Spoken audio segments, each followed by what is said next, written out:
Hello and welcome, Inspired Podcast community. This is your new episode. My name is Caroline, and my today's guest is Avery Thatcher. Is that true? Yes, that's Or perfect. did I pronounce it right? You Because did, yes. oh, it's amazing to have you today as my guest, and I'd like to present you a little bit to the audience.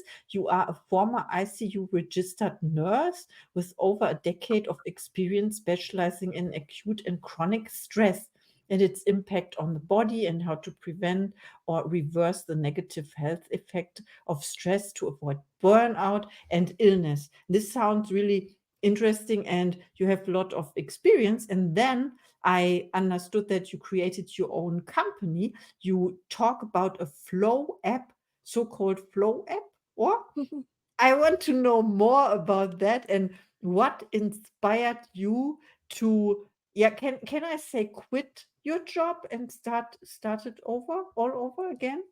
Yes. Yes. Yes, Mhm. absolutely. So, I was working as a registered nurse in various ICUs across Canada, and I noticed really early on that the number one reason why adults found themselves in the ICU were because of illnesses and diseases that could be linked to chronic stress. So I knew that I wanted to get out of the reactive side of medicine and start helping people prevent a potential ICU experience in the first place. And so that's when I really started building my business in 2015. And we were focusing in on all of those typical stress management strategies, the meditation, mindfulness, yoga, reflection, stretching, journaling, all of those things. And then at the end of 2018, I experienced a very epic burnout that was so frustrating because I was doing everything quote unquote right. And so, being the super nerd that I am, I went back into the research and dug in until I found the missing pieces of the puzzle. And so, that's what we really integrate into what we do now with our company is to really not just provide strategies to manage your stress, but also look at what's causing those sorts of stressors, what's causing that burnout, and what can we do to manage them. Oh, that sounds interesting to me that you said you were going through a period of time of not feeling so good and you are from the health sector, so you are an expert in that. You know best what you can do against it or to prevent it, and you found it out and now you can help other people. I love that so much. Okay, and of course I like to know what inspires you in general in life. So, the thing that inspires me most are all of the beautiful little moments that I think often we're going too fast to notice them. So, there's a house on the corner when I go walk my dog that there's always 100 birds in there, 100 little sparrows that are all chirping and cheating as they're like we're walking by and they're all keeping each other warm. It just makes me feel so alive. And then I always watch the sunrise and the sunset out of our back garden area. And it's just taking those moments to notice those sparkly little minutes that are in every day, because that's where I get all of my inspiration. Wow, yes, it's in the little things, in the details, and in also in quiet things, I would say. Not the loud, the noisy, the stress things that No, make you want to escape or so. Yes. Wow, definitely. beautiful. Thank you so much. And who inspires you? So it's a combination of things. Mhm. The clients that I work with inspire me because they face some of their inner demons head on and they're like, let's do this. This is no longer holding me back anymore. And I'm like, okay, I need to revisit some of mine because you're doing such a good job revisiting some of yours. But then the other two people in my life really that, and they're not actually in my life, the other two people that really inspire me are Mr. Fred Rogers from the children's TV show because he always held space and was just super compassionate. And when you were talking to him, you were the most important person in the world. And so that's the kind of energy that I try and bring through. And then the other is the musical artist Pink or Alicia Moore, because she also really speaks up for those that can't speak up for themselves or she needs to elevate their voice. And so that's also something that I inspire to try and live up to.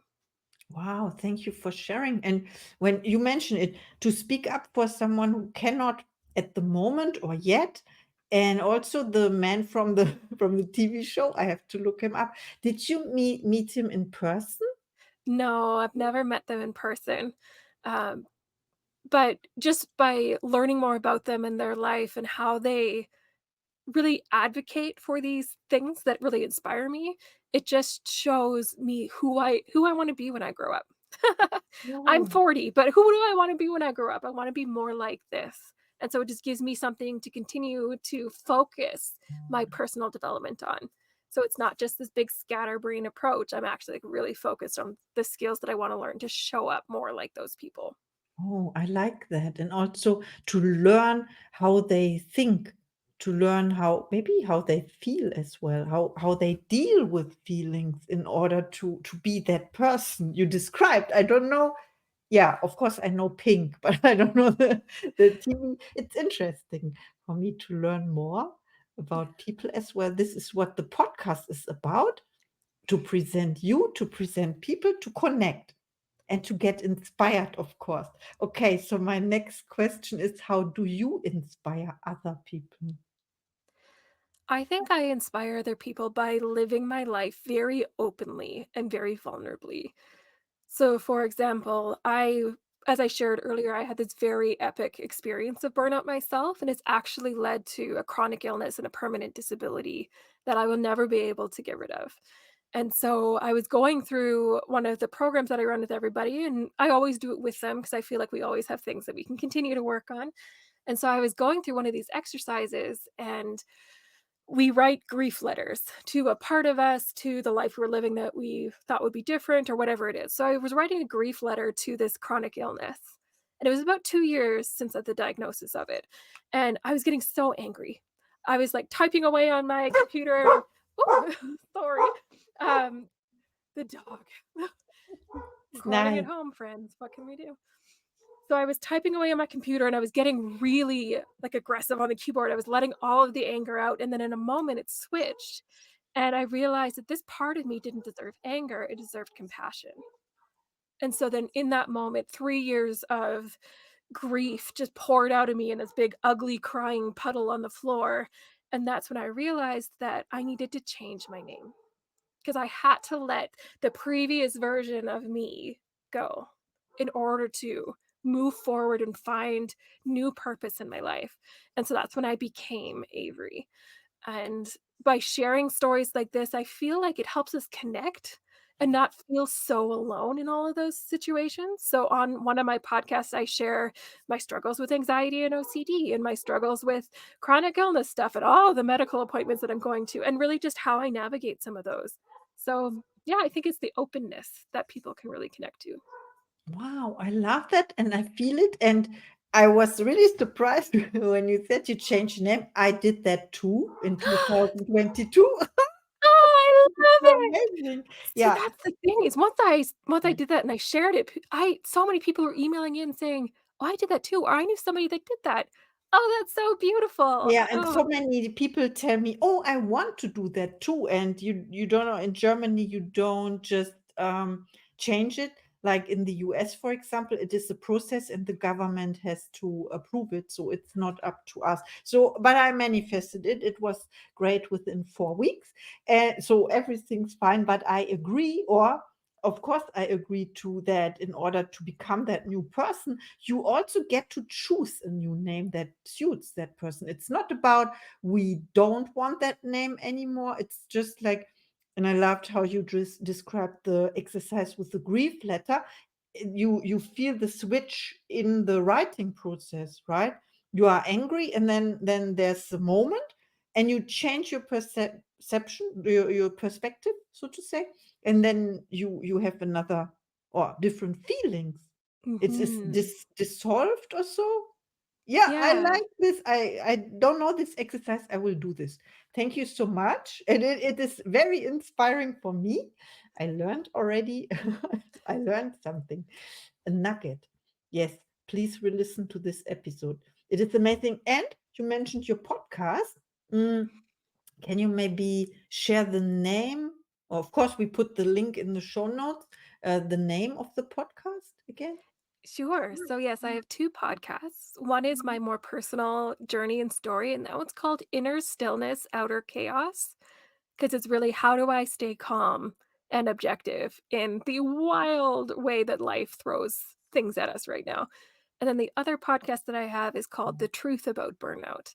And so this is where I help shed light on certain societal factors and things that we maybe don't think about that can actually lead to burnout, like the generation gaps and the kind of society that we live in, our attachment style, how all of these things play into our experience of burnout. And then I also bring on guests that share their own experiences. So that way, if you're not sure if you're burnt out or wondering what kind of red flags you should be looking for, then those episodes are really good for that too. So that's The Mm. Truth About Burnout. And then the other one is called Inner Stillness, Outer Chaos.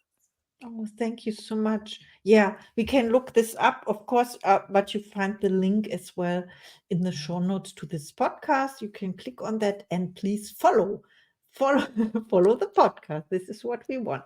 And yeah, and to learn. We are here to learn and to grow. Okay, my next question is, what are your gifts and talents? Sorry, you broke up there. I didn't quite get it. Oh, what are your gifts and talents?